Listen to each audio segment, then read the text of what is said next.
আত্মহত্যা করেনি, আত্মহত্যা করতে পারে না। ইন্সপেক্টর বাদশা কখন কোথায় থাকে বোঝা যায় না ম্যাডাম। সবাইকে খুঁজলে পাওয়া যাবে, কিন্তু ওনাকে খুঁজলে পাওয়া যাবে না। কিন্তু ইন্সপেক্টর বাদশাকে আমার খুবই দরকার। আমি আপনাকে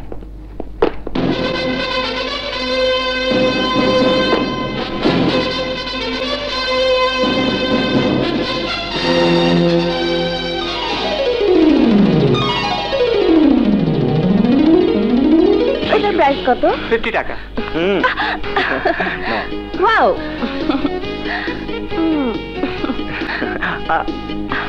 দুটোই আমার। আরো মোটা হচ্ছে।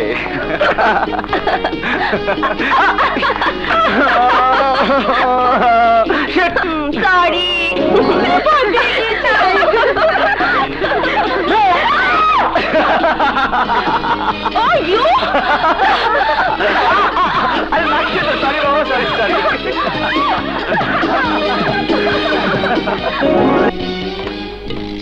এই থামো থামো থামো।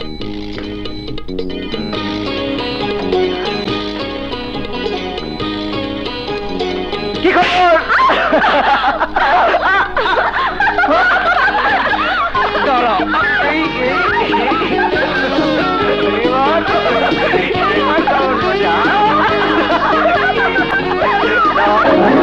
কাল কিন্তু হঠাৎ বৃষ্টি দেখতে হবে। আমি দেখবো না। কেন? কোথাও লাগেনি তো? না না, ঠিক আছে।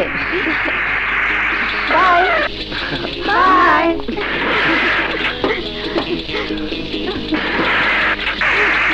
বাই। আচ্ছা ভাই, তুমি মৌকে খুব ভালোবাসো না? কিন্তু মৌটা তোমাকে ভালোবাসে না। কে বললো?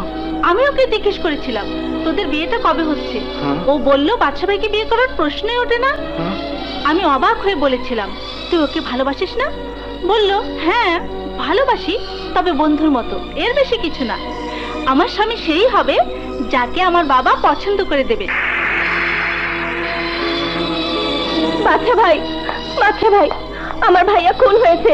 হ্যাঁ আমি শুনেছি, কিন্তু তোমার ভাইয়া তো খুন হয়নি, আত্মহত্যা করেছে। না, আত্মহত্যা করেনি, খুন হয়েছে। এ কথা আমি কাউকে বিশ্বাস করাতে পারছি না বলেই তো তোমার কাছে এসেছি। ওর নিজের হাতে লেখা স্বীকারোক্তি পাওয়া গেছে। ঘটনাটা সত্যি নয়। বাবা কোনোদিনও সুমির সাথে বিয়ে দিতে অস্বীকার করেনি, আর সুমি কোনোদিনও আমার ভাইয়াকে ভালোবাসেনি। সুমি ভালোবাসে রাজাকে। সুমিটাকে? মা, মা, পেপারে একটা সুন্দর খবর আছে, দেখেছো? কিসের খবর? রাজীব খানের একমাত্র ছেলে মিশা খান গলায় দড়ি দিয়ে আত্মহত্যা করেছে। এসব কি বলছিস তুই? ঠিকই বলছি। ওই ছেলেটা নাকি আমাকে খুব ভালোবাসতো। আমাকে বিয়ের কথা নাকি তার বাবাকে বলেছিল, তার বাবা অস্বীকার করেছে, তাই গলায় দড়ি দিয়ে আত্মহত্যা করেছে। তুই তুই তো এসবের মধ্যে নেই। না, আমি এসবের মধ্যে নেই। কে? বাদশা, ইন্সপেক্টর বাদশা। ইন্সপেক্টর বাদশা?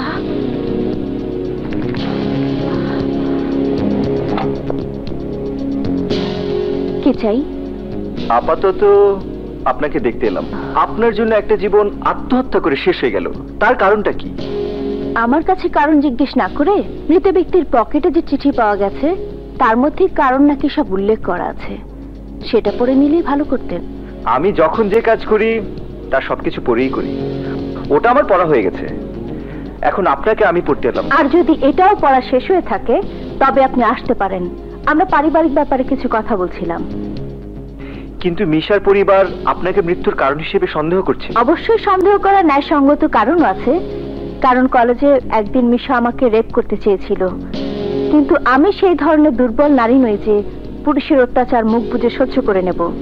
তাই সেদিন আমি ওকে রাম ধোলাই দিয়েছিলাম। এতে তার সাথে আমার একটা শত্রুতার সৃষ্টি হয়। ঠিকই, কিন্তু কাল আপনি ওকে ফোন করেছিলেন। হ্যাঁ, কিছুদিন আগে আমি তার সাথে আমার শত্রুতা মিটিয়ে ফেলেছিলাম। আমাদের মাঝে একটা ভালোবাসা আন্ডারস্ট্যান্ডিং জন্মেছিল। সে আমাকে কথা দিয়েছিল সে আমাকে বিয়ে করবে, অথচ তাই হয়েছে যা হয়। গরিব মেয়ে বলে আমার সাথে বিয়ে দিতে অস্বীকার করেছিল ওর বাবা। আমি নিজেকে সযত্নে গুটিয়ে নিয়েছিলাম, কিন্তু ও বোধহয় নিজেকে সামলাতে পারেনি, হয়তো তাইও আত্মহত্যা করেছে। নিন, আপনার চোখের পানিটা মুছে নিন এবং নিজেকে সামলে রাখার চেষ্টা করুন, নইলে আপনারও বিপদ হবে। দাঁড়ান ইন্সপেক্টর, আমি ছোটকাল থেকে এত বিপদে মানুষ হয়েছি যে বিপদ দেখলে আমি ভয় পাই না, বিপদকে ডিঙিয়ে আমি পথ চলতে পারি। Good, very good. তবে পথ চলার সময় সাবধানে পথ চলবেন, পথে চোরাবালিও থাকতে পারে।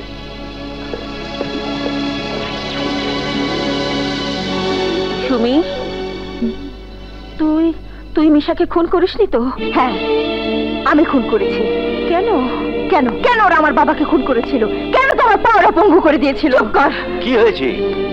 তোমরা আবার মা মেয়েতে ঝগড়া শুরু করলে নাকি? ভাইজান, সুমির বেটা তাড়াতাড়ি দিয়ে ফেলো। রাজার বাবার কাছে তুমি একবার যাও। কিন্তু রাজা বিরাট বড় লোক, এমপির ছেলে, প্রস্তাব নিয়ে গেলে ফিরিয়ে দেবে। আমি বলছি ফিরিয়ে দেবে না। রাজার মা নিজে এসে বিয়ের কথা বলে গেছে। তুমি তাড়াতাড়ি বিয়েটা করিয়ে দাও, নইলে আমার মেয়ের মনে শান্তি আসবে না। ঠিক আছে ঠিক আছে, আমি যাব। আমিও তোমার সঙ্গে যাব মামা।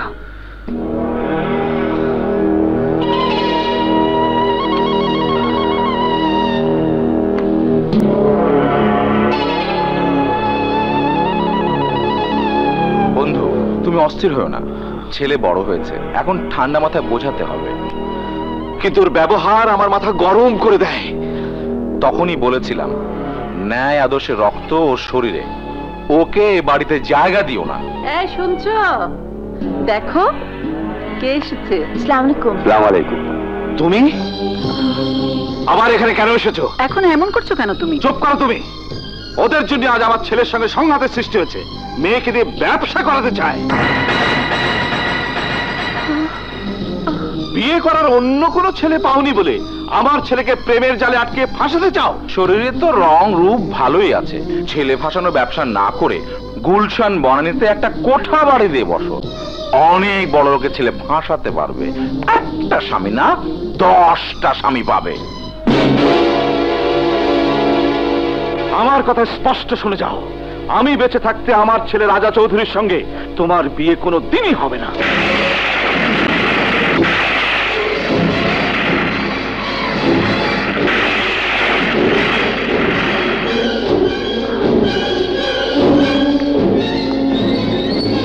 সুমি, সুমি শোনো। সুমি, সুমি শুনে যাও। কি হয়েছে মা? সুমির মামা এসেছিল সুমিকে নিয়ে বিয়ের প্রস্তাব দিতে। তোর বাবা ওদেরকে অপমান করে বের করে দিয়েছে। আবারও চৌধুরী সাহেব সুমিকে অপমান করেছে। আমি ওকে ছাড়বো না। রাজা! বাবা, তিনি এখন এমপি, আর কোন এমপি হঠাৎ করে এ বিয়ে মেনে নিতে পারে না। আমার বিয়ে নিয়ে তাকে রাজনীতি করতে হবে না, কিন্তু তাকে একটু ভাবার সময় দাও। আজ রাতটাই সময় দিলাম, তারপর আমি চূড়ান্ত ব্যবস্থা নেব। চূড়ান্ত ব্যবস্থা তুমি নাও, আমরাও তো তাই চাই। বাপি, তুমি ঘুমাও, আমি যাই। না, বাইরে বিদ্যুৎ চমকাচ্ছে, আমার ভয় করছে মা। তুমি আমার কাছে এসো। আচ্ছা, ঘুমাও।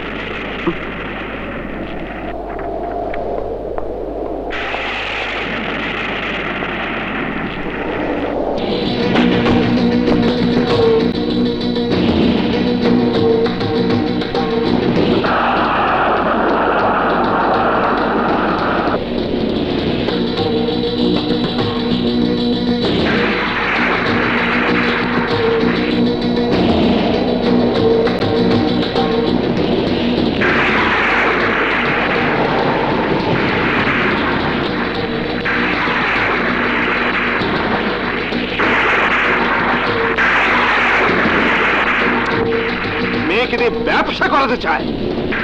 আমি বেঁচে থাকতে আমার ছেলে রাজা চৌধুরীর সঙ্গে তোমার বিয়ে কোনো দিনই হবে না।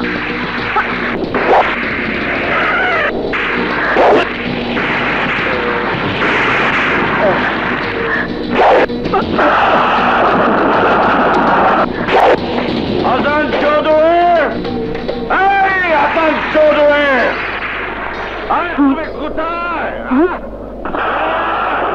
তোমার স্বৈরাচারী মনোভাব আমি মানি না।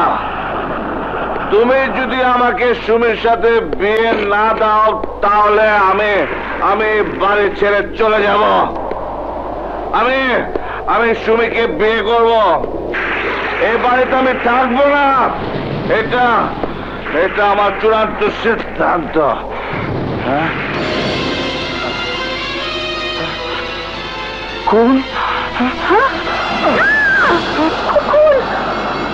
তুই এইভাবে চূড়ান্ত সিদ্ধান্ত নিলে? Order order. বলেছি তো। এই আদালত সাক্ষীদের দেওয়া সাক্ষ্য অনুযায়ী জানতে পেরেছে যে আসামি রাজা চৌধুরী তার জন্মদিনে মরহুম এমপি হাসান চৌধুরীকে ছুরি মারতে গিয়েছিল। সাক্ষী ডাক্তার সাদেক আলী, দিলীপ শর্মা, রাজীব খান ও নাসির খান সবাই কাঠগড়ায় দাঁড়িয়ে তা বলে গেছেন।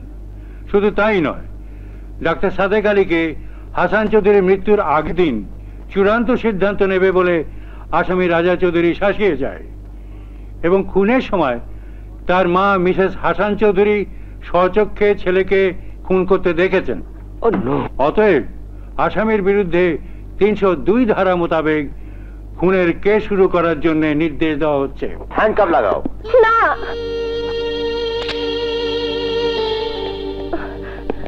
কেউ বিশ্বাস করুক আর না করুক, আমি বিশ্বাস করি তুমি খুন করনি। তুমি খুন করতে পারো না। নিয়ে এসো।